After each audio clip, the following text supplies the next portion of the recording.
Hey guys. So today I want to talk about triggers and how they are so beneficial when we work with them correctly. So when we hear the triggers are the guides, it means that when we trigger, that's like a on a treasure map, it's like an arrow going, here's the treasure. That's where we know that I can already hear. I'm going to try to squeak this chair as least as possible. Actually, let me get a different chair. Okay. That thing distracts me on every Zoom call.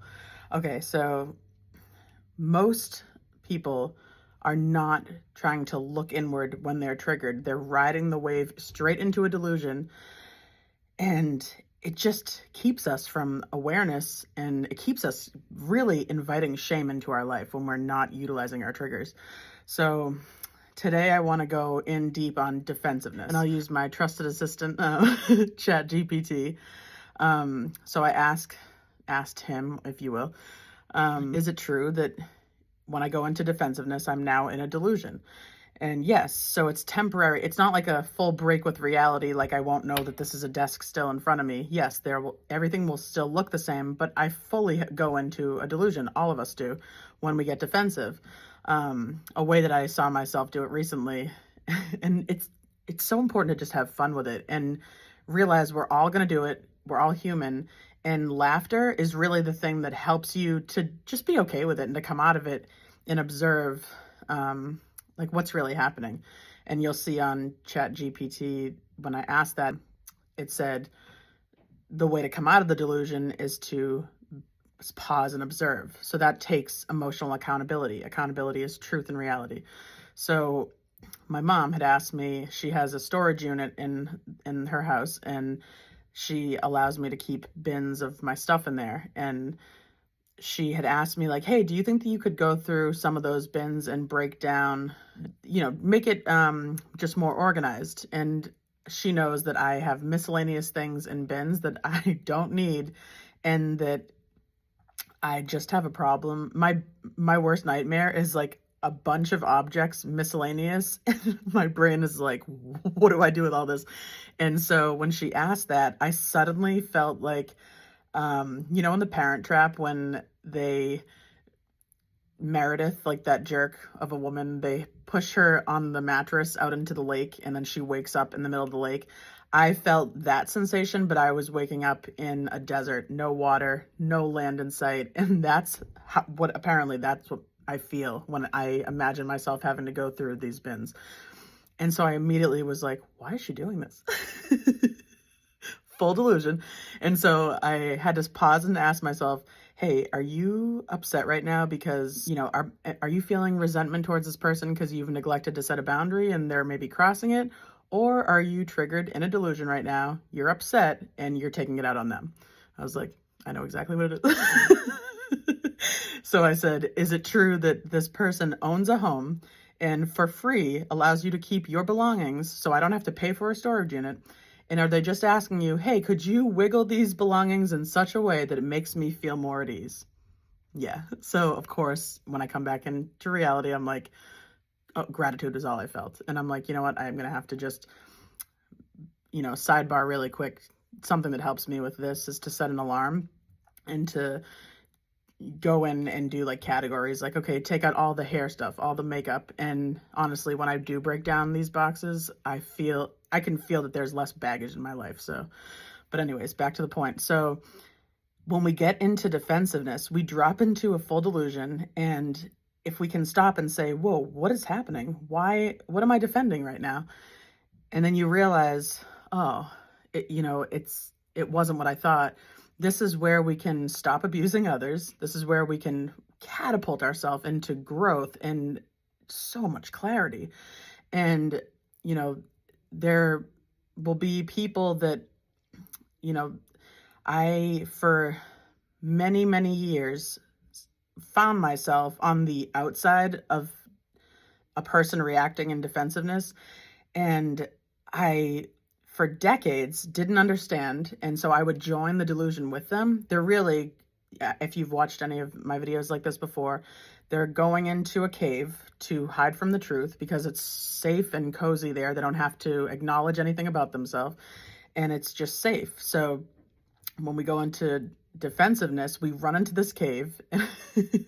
I call it like delusion dungeon or the delusion den. You don't want to go in there. So if the person is inviting you in, this is okay. So this would what would happen to me for decades. Because I'm someone who feels really deeply, I'm curious about any kind of topic. I bring things up that makes people regularly go into delusion. And so then they would then project onto me. And I would believe them, and I would go into the cave with them and like set up shop, make dinner with them in there, and totally feed into the delusion.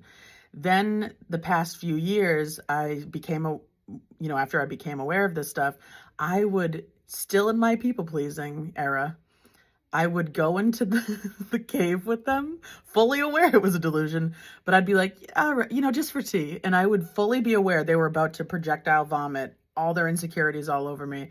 And I would think that I was being so kind to let this happen. Now, not a fucking chance. So now it's like, when someone's projecting onto me, the energy is more for me like, oh, no. Like, if they're projecting fear, I'm like, oh no, I have my own fear to work through. That's yours. If they're projecting shame, I have my own shame to work through. That's yours.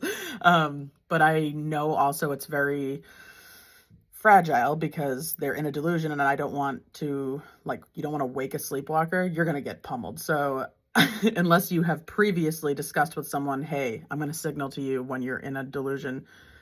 I love these kind of relationships. But that's not how it often is. So now I take the opportunity to witness a person in their delusion space, and projection is the most fascinating thing to me. And when it comes to psychology, I feel like I'm at the Science Museum in Boston every time. Like when I first went in middle school as a kid, and you're just like, what is that? That's what I'm experiencing now every time. And in this space, from full acceptance, a neutral observer, I'm not evaluating, deciding anything. I'm just with open arms, witnessing a person. And in their projection, and I asked ChatGPT about this as well, when you see a person go into defensiveness, listen to what they start to project onto you, because they're talking about themselves. So one I'll see a lot is, because I'm a very deep feeler, and in our society, it's a much more stunted space when it comes to feeling. We don't do all that, as a whole. So people often will project onto me, you're so emotional, you're too much. And all that they're saying is, this is terrifying for me. I don't allow myself to feel this deeply. This is so unfamiliar. I feel so scared right now. And so I just allow that to be. I don't go inside and let them do this, let them project all over me. But in the moment, I am just learning about a person. And then I do set a boundary because now I have self-respect. But it's just so fascinating. And when we get, if you're, say, with a significant other and they're projecting onto you, instead of you joining that energy of like defensiveness back to them, now two people are in delusion. If you hold space and you're just listening to them with love, you can learn so much about them. It could be whatever, just listen to whatever they're dumping onto you. It is a reflection of some kind of lack that they feel inside. And it's just so fascinating. And the people who do go into delusion often are furious that I'm even saying this. And the people who, like me, often would find themselves on the outside of the delusion, I'm sure you're going, holy shit, thank God, because I would have given an arm and a leg 10 years ago to have any of this information, because I didn't understand why people were making me out to be intimidating, aggressive, too much, all these things. They're just saying, oh, I cower in that way. I'm too afraid. That this makes me feel ashamed. Feeling these emotions makes me feel ashamed. I used to, another one, when I would talk about something that isn't familiar, and they would be like, that's crazy, get out of here. I would then, from accountability, go, I don't understand why they don't just say, I'm not kidding. I don't understand why they don't just say, hey, my brain is like a room, and now you're talking about things on the outside of that room, so I have to forfeit this conversation. That would take accountability and awareness. So I was basically saying about people, that man that's speaking French over there, he's trying to ask me something, but I can't understand him. Couldn't he just speak English for just 2 sentences so I could understand and then go back to speaking French? No, dude. Like, some people have never stepped into reality when it comes to their defensiveness. They've just ridden that wave and been under the real impression that that person made me feel this way. That's why it's a treasure map. When someone triggers you, if I'm out in public, I immediately write it down in my iNotes. Like, oh, somebody mentioned this and it made me go, oh, and then I write it down. That's where I know that I need more healing. That's where I know that I need to give myself more love. And so I just encourage you, when someone is defensive around you, to know that it is not reality. That's a person in a full delusion, and we all do it, so we don't have to judge them. But the better that we can be on the outside of that, this is for the person on the outside of it now, to become aware, not slip into it with them, and then to decide, is this something that they are not willing to ever work on? And do I have to deal with this forever? Because you don't have to. And for the person that's in it, I know that you're just leaking so much shame into your life, because I ask people when they come out of it, people that I'm close with, and I'm like, hey, so I know that happened earlier. What happened during that? Because I'm not going to ask them during. It's not going to go well. And they'll say, I was so triggered. When you brought that up, and then they'll explain, and they get to see where they're likely projecting onto others. It's probably not just me, but this is where abuse comes from. And if we can just become aware, then we get to heal our family lines, our romantic relationships, our friendships. It is so valuable, this information. And really, to be on the outside of the delusion, it takes integrity, because if you're judging them, you've now dropped into one too. And I've been there as well many times and been like, look at them. If you're belittling someone, now you've dropped into a delusion as well. So to stay in neutral observation and just to see that a person, I see their inner child, really, that they're saying, this is so shameful for me. I'm so scared right now. But it will come out something like, wow, like, look at you. Whatever they're doing, it's not real. And then also, now that I no longer entertain these delusions and let people project all over me for like a half hour straight, I can't get over that. I used to think that was me being very kind. No, it was me being self-abandoning, having no self-respect. So, but now that I'm in this accepting, neutral space and I can see things clear, I feel like when I'm in this frequency, I can see through the water to the bottom. It's not all splashed and foggy. I can see things so clearly because I'm not triggered. Now I can see that there are so many layers and levels to defensiveness. We're so used to thinking that it's just someone speaking, the person getting triggered. Like, oh, how have you been since Tony broke up with you? What do you mean, Tony? I haven't thought about him one time. And also when people come to defensiveness, there's a lot of I always want to be like, have you thought about taking up beatboxing? Don't do that. I say it to myself too, because as soon as I go into defensiveness, my eyes are rolling and I'm like, are you getting ready to beatbox, honey? And that also helps me pull myself out of it. So I'm now realizing that there are so many layers to defensiveness. One, and it's really felt through the energy. I'm like, oh, defensiveness is here, but it doesn't look like I'm used to it. And it could be that they feel really uncomfortable with something and they've decided something in their mind and now they're going to drill you with questions. I see like a sheepdog herding. They're going to like herd you to this belief so they can be right. It's in defensiveness. There's no consideration, compassion, no self-accountability. It's like haywire. And I can put up a thing I saw the other day, different examples of defensiveness.